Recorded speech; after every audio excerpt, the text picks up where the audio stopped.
জাহাপনা। আজ 10,000 বাহিনী নিয়ে ওই ক্ষতিগ্রস্ত প্রজাদের সাহিত্যার্থে ঝাঁপিয়ে পড়ুন।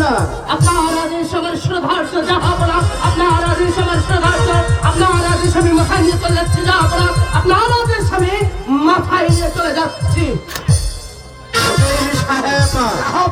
10টা নয়, 5টা নয়, একমাত্র পুত্র আনোয়ার হোসেনকে আমি বিদ্যার্জন ও যুদ্ধ বিদ্যায় অতুলনীয় করে গড়ে তুলতে চাই। সেই সঙ্গে আপনার পুত্র মোবারক হোসেনকেও আমি মনের মতো করে গড়ে তুলতে চাই, কেননা আমাদের উপরে তারা এই রাজ্যটা সুন্দরভাবে পরিচালনা করতে পারে।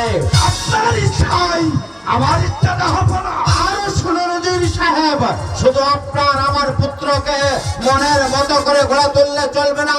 এই প্রজাদের ছেলে মেয়ে সবাই যাতে সুশিক্ষিত হতে পারে সেই বন্দোবস্ত করুন। আর আনোয়ার মোবারকের যুদ্ধ বিদ্যা শেখবার জন্য একজন প্রাক্তন সেনাপতি নিযুক্ত করুন। কথা নেই জাহাপনা। রাজ্যের কালিমা বোঝাতে হলে